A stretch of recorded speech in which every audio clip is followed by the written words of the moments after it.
Tonight, Sydney Sutherland, the young nurse from Jackson County, Arkansas, and the family who was forced into the national spotlight for all of the wrong reasons. She said, then I'm going to go run it. And I was like, Sydney, don't run today. She goes, it just releases me. The 25-year-old went for her run on Jackson County Road 41. He called me right after 5 and he says, have you seen Sydney? Something just was not right. My heart just dropped.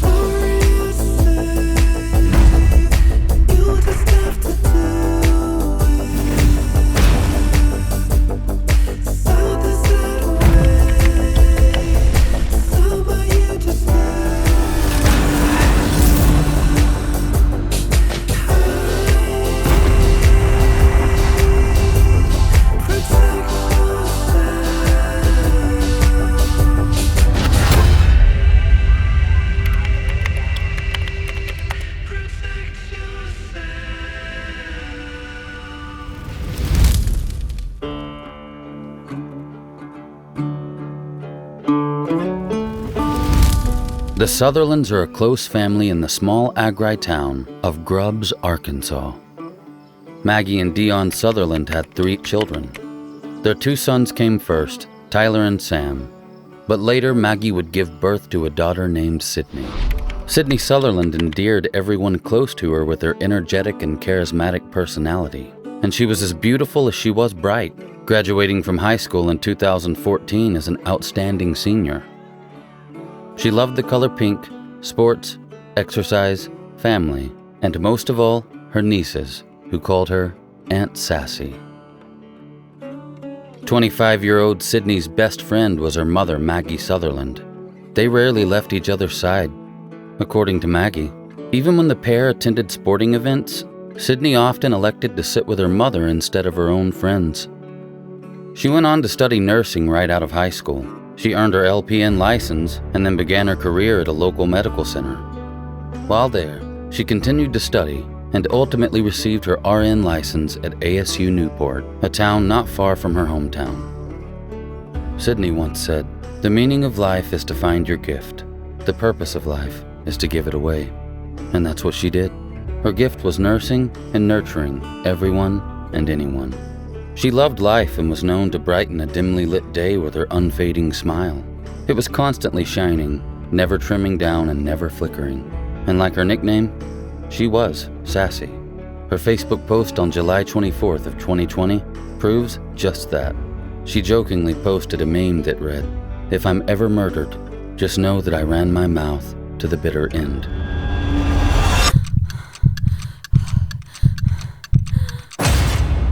But less than a month later, this post would reveal itself to be a truly haunting entity in Sydney's story, one that her loved ones would never forget. Late Tuesday night, August 18th of 2020, the Sutherlands returned home to their separate farms after a family vacation in Florida. It was a place the family was known to frequent in order to spend some much-needed time off.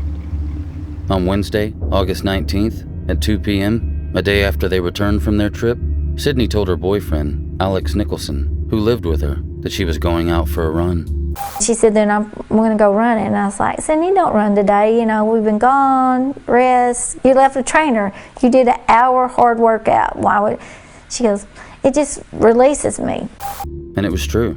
Sydney firmly enjoyed exercising, and the way she took care of her body was proof of that.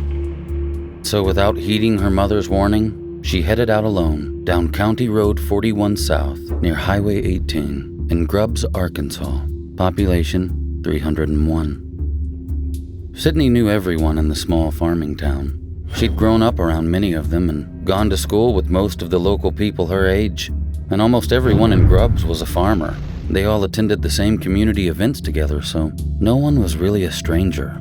The area is small and rural with very little crime. The most unlawful activity you're likely to find in Grubbs is a little missing gasoline siphoned from a tractor in the middle of the night by some teenagers.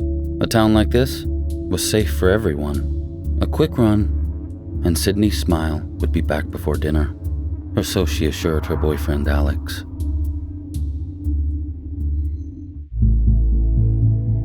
An hour passed by. No sign of Sydney. 2 hours passed. Still nothing.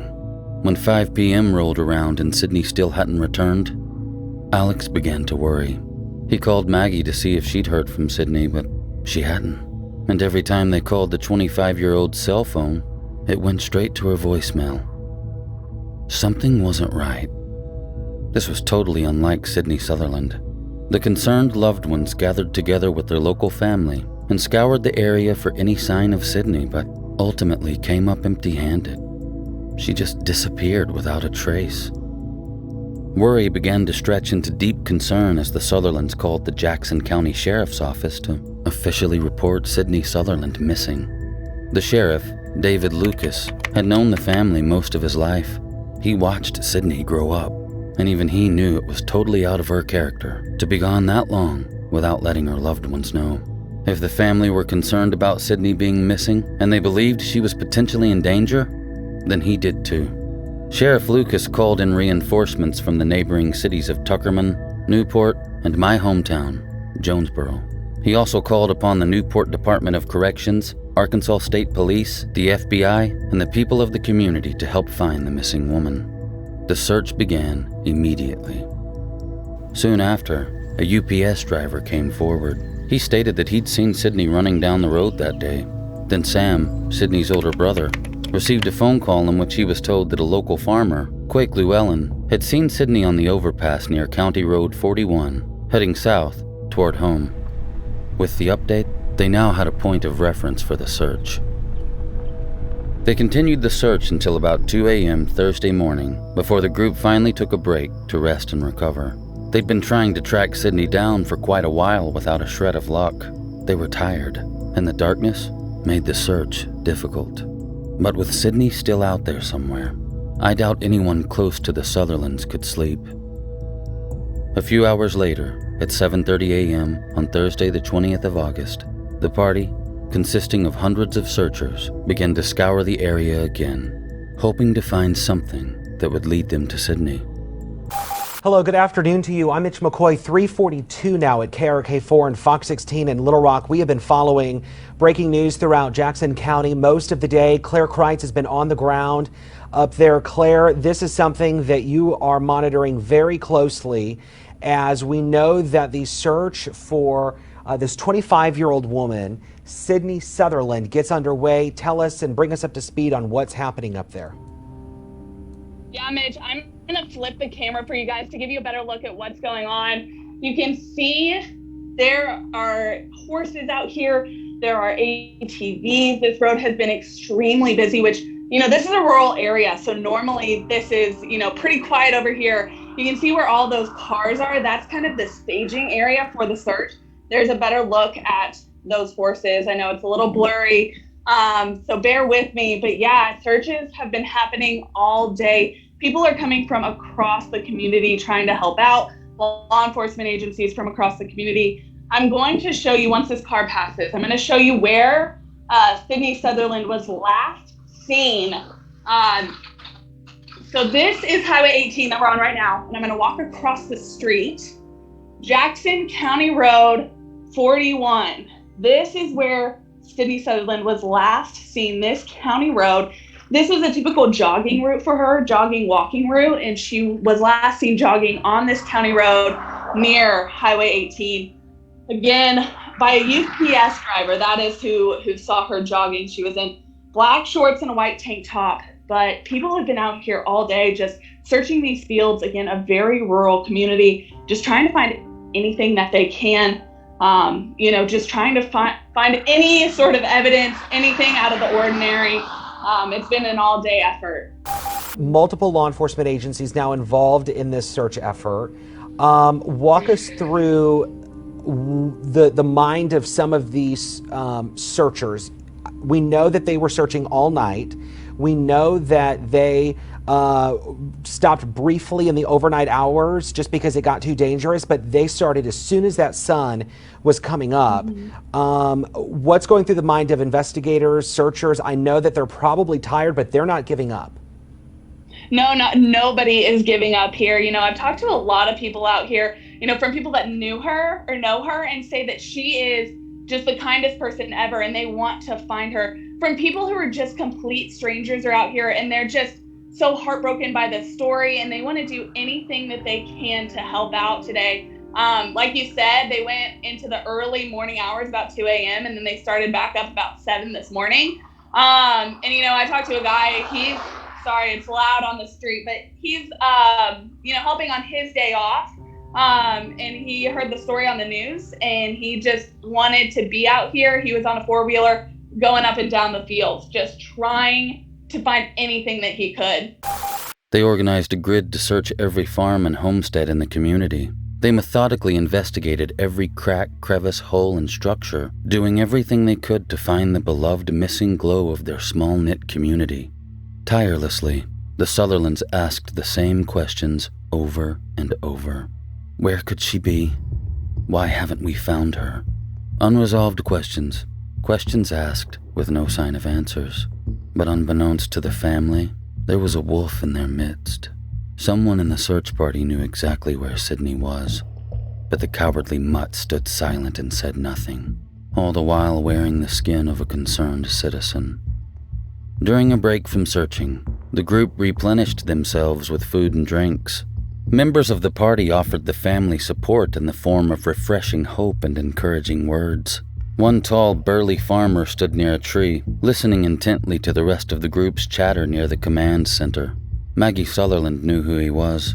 His name was Quake Llewellyn. He was the farmer who claimed he saw Sydney running the day she went missing.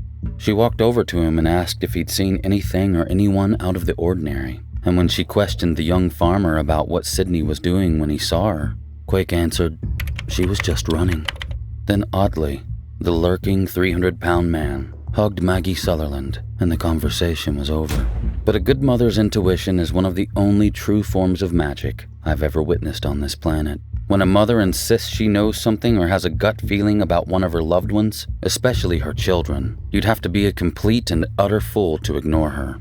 Maggie knew. I don't know if she knew what she knew exactly, but her instincts told her something was off. She went back to the group and told them about her conversation with Quake Llewellyn. She reported, something felt odd. She was sadly about to learn just how in tune her intuition truly was. So we knew the last sighting of her was at the interstate headed home. By Quake. He just walked up and just stood by a tree. And I said, Quake, can you tell me anything? What was Sydney doing? Did you see anything unusual? Did you meet anybody unusual? He goes, no, she was just running. I said, you don't have anything you can tell me? No, she's just running. And he just kind of gave me a little hug. He gave you a hug? Gave me a hug. What did that feel like in that moment? It was something felt odd. I walked back over to the group and I was like, something's wrong. Later that night at around 8:20 p.m., Sydney's cell phone was found about a quarter mile from her home. She was so close to safety that it hurts to even think about. The phone was intact, but there was still no sign from the missing 25-year-old. And good afternoon to you. I'm Mitch McCoy, almost 1 o'clock here at KRK4 and Fox 16. We are standing by for a live picture. A news conference is scheduled to begin any moment here.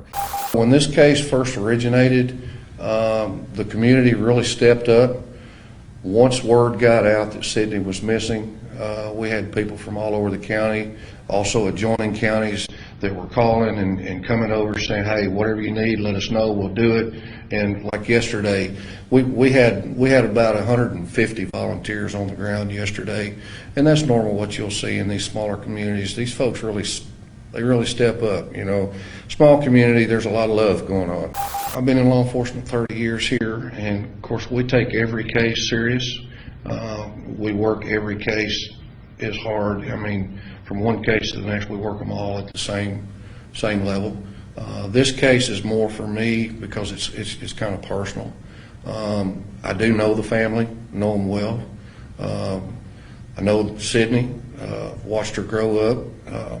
She went to school with my girls, and that's what normally in a small community like Jackson County, that's what you wind up with, is every once in a while you'll get a case, and it's kind of personal for you, and that's where it's at with me on this.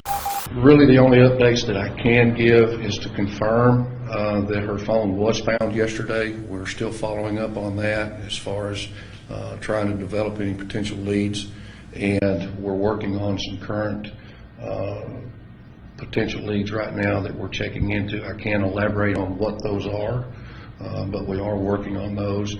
As you know, this is a collaborative investigation with the Jackson County Sheriff's Department, Arkansas State Police, along with the U.S. Marshal Service and the FBI. She has not been located, and our efforts to find her are still ongoing at this time. The phone was located in an area just north of her residence, probably quarter mile, and that's the area that we've been concentrating on. I can't really elaborate on the leads that we do have, but we are working on some stuff, yes. It got dark quickly, causing the search to be called off for the evening. The next day, Michael Llewellyn, Quake's dad, escorted Quake to the Arkansas State Police to inform them of his sighting of Sydney the day before. Michael had been the one who called Sam earlier with the information Quake said he had. The Llewellyns gave the cops permission for Quake's truck to be searched, and they made a haunting discovery. There was blood in the cracks on the tailgate. The following day, on Friday, August 21st of 2020, the search group resumed at 8:30 a.m. The grid search continued from farm to farm and home to home. On County Road 41, Maggie discovered a bead from Sydney's bracelet. We were down on our hands and knees, crawling on the ground, and I was like, I found a bead. Sydney's been here. Mrs. Sutherland felt hopeful. They were close to finding her daughter. Then at about 2 p.m., the sheriff informed Sam that he needed to gather the family together. A body had been found. With a sinking feeling, Sam knew it was his sister Sydney, and now he'd have to break the news to his mother. He drove from the overpass to Maggie's house with a heavy heart. Mortified, Maggie Sutherland was devastated by the loss of her baby, her only daughter, and her best friend. Sydney Sutherland was found only 1.5 miles from her home, a mere 2 days after she'd gone missing. The crime scene was a neighbor's farmland. Due to the state of her body, scientific testing was needed to confirm what everyone already knew was the truth. They all knew that Sydney Sutherland, the beautiful, intelligent, carefree angel in pink, was gone. And not just gone, but taken, stolen, ripped away from those who loved her by someone they all knew. DNA test results later confirmed the family's worst nightmares were true. Sydney Sutherland's cause of death was listed as multiple blunt force injuries. No further explanation was ever given. But one has to wonder, after only 2 days, why did authorities need DNA to confirm her identity? What exactly did Sydney's killer do to her that made her so unrecognizable? The same day, just after 6:40 p.m., Sheriff Lucas confirmed that a suspect had been arrested and taken to Jackson County Jail. He was charged with first-degree murder, kidnapping, rape, and abuse of a corpse. Why would anyone want to do this to Sydney? She made life so much more beautiful for anyone she encountered. She didn't have enemies, so why the brutality? Was this just done in the name of destruction in order to dismantle something valuable and precious? No one knew. The suspect, 28-year-old Quake Llewellyn, the farmer who had wrapped his arms around Maggie Sutherland the day before, was the one arrested for the brutal murder of her daughter. A daughter that he helped search for, knowing damn well where she was the entire time because he had put her there. Quake Llewellyn was a third-generation farmer from the area. Michael Llewellyn had adopted him when he married Quake's mom. Like Sydney, Quake had also graduated from Tuckerman High a few years before her, and he knew the Sutherland family very well. The Llewellyn family were well known themselves and had even been awarded Jackson County Farm Family in 2016. There was a magazine article written about them, so Quake and his family were no strangers to the community. And although he lived a few miles away in Jonesboro, he and his family owned farms in several counties, and he tended to them. Oddly enough, at the time of the murder, Quake had been married to a single mother by the name of Gracie for about 2 years. She had 3 children already, making Quake a stepfather.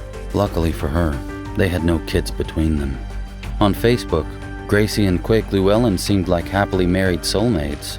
But I guess, like the rest of Grubbs, she learned that the devil may walk among you unwelcomed and unnoticed, and he may appear so warm that you invite him in.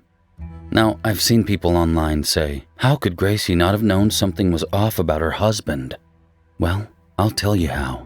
People like Quake Llewellyn are sneaky little creeps with evil intentions that only surface when they want to fulfill a deadly urge. That urge, that violent compulsion, is their life's purpose.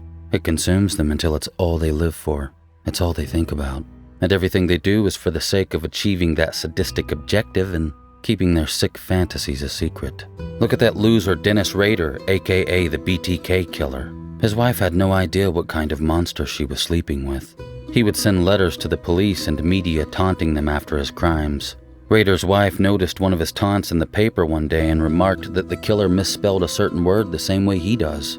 Luckily for her, she never mentioned that again, but in Rader's testimony at trial, he said if she had, he would have got rid of her no problem. And they were together for 34 years. He was the president at Christ Lutheran Church, heavily involved in his local community, and the father of 2 kids. He also installed security systems, and no one had a clue. But you may say, but Mr. Black, BTK was smart. He killed 10 people. Quake is just a big dumb redneck with a stupid name. He killed 1 person. He's no serial killer. Well, I'd have to agree with you about the name. Apparently Quake's parents let him pick that himself when his stepdad adopted him. But as far as BTK being smart, have you ever heard testimony about what happened during his crimes? You'd see that he was ridiculously careless and downright stupid at times. It blows my mind that that guy wasn't caught sooner. And I believe Quake Llewellyn would have had other victims too. I believe at 28 years old, this creepy mutt was just getting started. Quake was 28. Dennis Rader killed his first victim when he was 30. If you ask me, Quake picked the wrong family to mess with, and the Sutherlands made him pay. It's very possible that Sydney and her family stopped a would-be serial killer. Unfortunately, the cost they incurred is a debt no loving family could ever willingly afford. Rest in peace, Sydney Sutherland, the angel in pink. With the help of Sydney's phone and Quake's phone, authorities were able to put Llewellyn at the scene of the abduction and track him back to his farm, 1.5 miles from Sydney's home, which is where they found her body. They also used video from his own home in Jonesboro showing Quake leaving in his truck. When he returned later, there was a dent in the hood, and he can be seen in the video inspecting the damage. At first, Llewellyn admitted that he hit Sydney with his truck. According to an affidavit on October 16th of 2020, Quake Llewellyn, a 28-year-old 300-pound man, drove past Sydney Sutherland, who was out running on Highway 18 between Grubbs and Newport, Arkansas. He quickly made a U-turn, went back to her location, and ran her down in his truck. It was his only chance of catching her. Quake probably knew she'd outrun him on foot. And to be fair, most people could. I doubt Quake could have run the length of himself. So, by his own admission, Llewellyn rammed Sydney with the front of his vehicle and threw her in the back of his truck. He later recanted his confession, claiming it was all just an accident. Then at a plea hearing, he pled not guilty. As the details came to light, Gracie Dawn Llewellyn wasted no time in distancing herself from that mangy mutt. She filed for divorce on August 26th, claiming general indignities, including abuse, contempt, and neglect. But on September 4th, she filed an amended complaint changing the statement to just general indignities. After that, I'm guessing she just tried to forget about him. To my knowledge, she has never spoken publicly about her life with Quake Llewellyn, and I don't blame her. I'm sure she wondered how she could have ever unknowingly let a psychopath into her home and around her children. She probably thinks she's lucky to have escaped herself, and I bet she wonders how she didn't see the devil inside. These are all questions any of us would ask ourselves. But personally, I hope Gracie knows that none of this was her fault. In a strange twist, I discovered that Gracie is now engaged to my childhood best friend. His mom was once married to my uncle. His older brother is my half-cousin. I reached out to see if she had anything to say, but I was never met with an answer, nor am I owed one that she isn't willing to give. She's not a suspect. She's not responsible. She might be another victim in some way. So leave her be. Don't go looking for her. Let her move on with a man I know personally and believe would never cause her any harm. Gracie, I wish you all the best. Before the trial, Llewellyn was ordered to undergo a psych evaluation to see if he was competent to stand trial. According to him, he accidentally hit Sydney with his truck, and she was unresponsive. He claimed he thought he killed her on impact and would get into trouble, so instead of calling 911, he placed her in the bed of his truck and took her to his farm to conceal the body. According to Dr. Lacey Willett, the psychologist appointed to review him, Quake drove to a nearby rice field where he began to undress Sydney. Whether she was alive or dead at this time, we simply don't know. But his intentions for stripping her down and taking her to that location were for, as he stated, messing with her a bit. When Quake was asked to elaborate, his attorneys butted in and wouldn't let him explain. But it's believed that he raped her on the back of his truck where the blood was found. Quake said he dug a hole in the rice field to bury her because, in his words, that was just where I was and where I was going to begin with. As if Sydney didn't deserve any more thought than that. As if she weren't somebody's beloved daughter, sister, friend, and highly valued community member. Then afterwards, Quake just went about his business of checking on the wells in the rice field, then drove home, ate dinner, acted normal, and just tried to forget about it.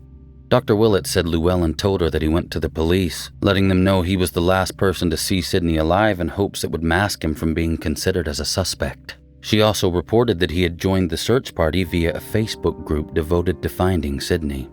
It's believed that Quake moved Sydney's body a couple times as the search parties got close. What a heartless piece of shit. Dr. Willett's report concluded, "It is my opinion that at the time of the alleged conduct, Mr. Llewellyn did not manifest symptoms of mental disease or mental defect." Her report also said that Llewellyn didn't have a history of mental illness treatment. He was found competent to stand trial for kidnapping, rape, capital murder, and abuse of a corpse. On August 30th of 2020, an anonymous acquaintance from Jackson County told Today in Fort Smith that Quake Llewellyn had always been trouble. According to this source, Llewellyn had been caught when he was younger peeking into women's bedrooms and bathroom windows trying to catch them undressing or showering. They also claimed he was obsessed with young girls, even going as far as to stalk them. The anonymous complaint said Quake had to be warned away from the person's own niece. The source went on to say that rumors Llewellyn put cats and small animals in the microwave to watch them die aren't just rumors. They're true. They claimed someone should have done something about Llewellyn, but stated that his parents were good people and not the ones to blame for Quake's actions. The source finished with, "Quake is the monster." This reminds me of Beth Thomas in a way. Could Quake have had some kind of attachment order that led to adult psychopathy? Who knows? And with the mess of information surrounding attachment disorders, I'm not even sure that's how it works anymore. Either way, it doesn't change his monster status. Even if Quake Llewellyn ever was a victim, he's still an adult that is very much evil. We have a code of conduct on this channel. Once you're of a certain age, if you create a victim, you become a monster and you lose your victimhood. We have no sympathy for evil. Prosecutor Ryan Cooper sought the death penalty. "I tip my hat to you, Ryan," and Maggie Sutherland agreed, saying, "He deserves the death penalty. He is a monster, an evil monster. She did not deserve any of that." When asked if they could ever forgive Quake, both Sam and Maggie said, "Absolutely not. And who can blame them? They will forever miss that special light in their lives because of his selfishness and sick self-gratification. Sydney's murder was pointless. She touched so many people every day with her light, her kindness, her compassion. And he, who contributed nothing positive to this world, attempted to turn out her light. And in some ways he did. But when a star dies, the light lives on for years, and so will Sydney's, in the hearts of those who knew her, as well as those who didn't, for generations to come. Hatred grew for that thick mutt that killed Sydney Sutherland. When he was transported to the courthouse for hearings, he wore a bulletproof vest and was surrounded by several officers for his own protection. I'm sure many of these officers detested putting their lives on the line for this mangy hellhound. On October 1st, 2021, Quake Mutt-Face Llewellyn pleaded guilty to all charges, effectively worming his way out of the death penalty, a mercy not afforded to innocent Sydney Sutherland. He was sentenced to life in prison without the possibility of parole. Quake Llewellyn, 2020 suspect in the 2020 rape and murder of Sydney Sutherland, has accepted a plea deal. Prosecution defense came to an agreement that he will plead guilty to rape and murder. He will serve life without parole on the murder charge, life on the rape charge. He will spend the rest of his life in jail with no chance of getting out. The family of Sydney Sutherland says this is the best outcome in this case. However, real justice for Sydney would be her being here. For Quake Llewellyn to be held accountable for my daughter's senseless murder. Today, we have pleaded guilty to murder and raping her and will spend the rest of his life in prison. But true justice for Sydney, my daughter, will be here for her to be here. Would be for her to be here. Just thank you all, and just justice for Sydney. Thank you. They all had impactful speeches that they wanted to say to Quake Llewellyn. Now, Maggie, Sydney's mother, she, at the very beginning of her speech, she told Quake to look at her. She said, "Can you look at me while I give my speech?" And she talked directly to him, and Quake did look over at Maggie while she gave her speech about losing her daughter. Like I said, it was so much sadness, there was so much crying, but there was also a sea of pink. All of the family and the friends of Sydney Sutherland were all wearing pink in support of her, in honor of her and her family. Today, Llewellyn, now known as number 178660, is housed at Varner Supermax Prison in Grady, Arkansas, Lincoln County, near Pine Bluff. His prison record doesn't show any disciplinary violations, but that's not surprising, as I doubt he stalks anyone in there. He's lost about 60 pounds or so since being incarcerated, but hopefully that's just because he's getting his meals jacked by the big boys. Maggie Sutherland told The Sun, "I don't know what he got out of that, because he took a beautiful life, a young woman who had a bright future. He was very cruel to do what he did and the way that he did it. She was not yours to take. Satan is real." She told Quake during the victim impact statement in court. "The hands you hugged me with are the same hands you killed her with." Sydney's father, Dion, told him, "You're a 300-pound coward that hit my 100-pound daughter with a 3,000-pound truck."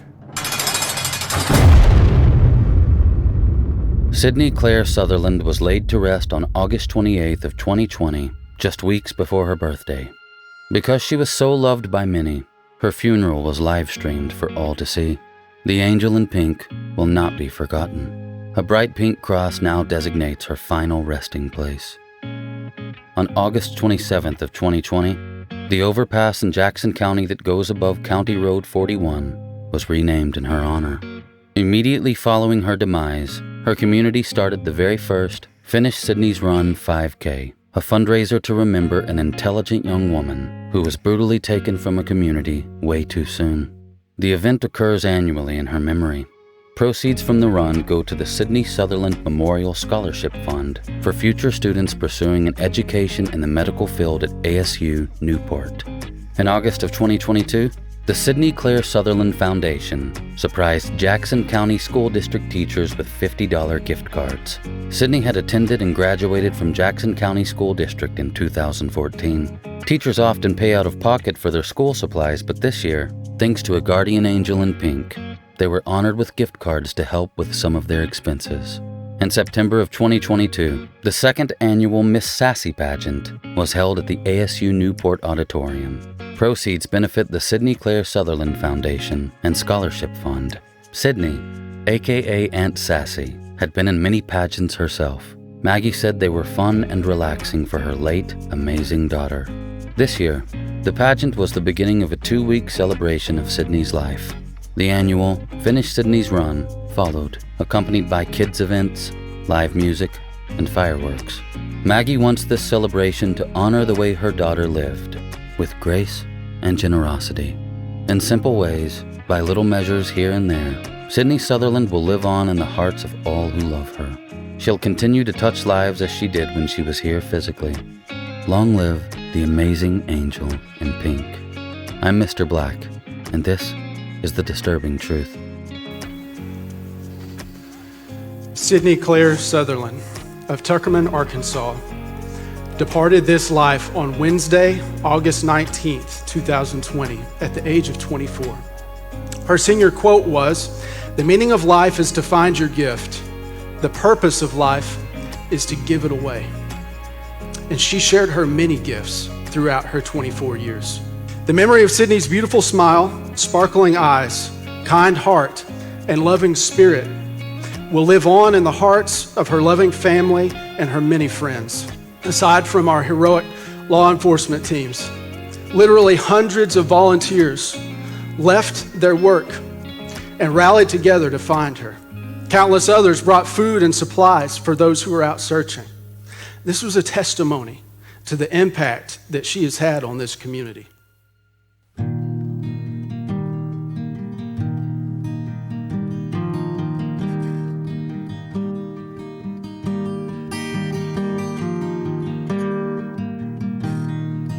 When you're alone in your bed,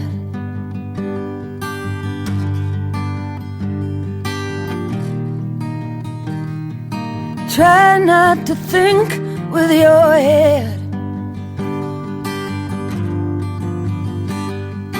Imagine a place where your heart beats instead. You better keep your eyes closed and try to imagine me there.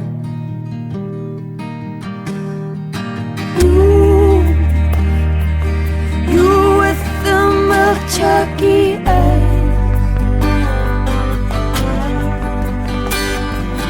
Tell me how your garden grows. Tell me 40 things I should know.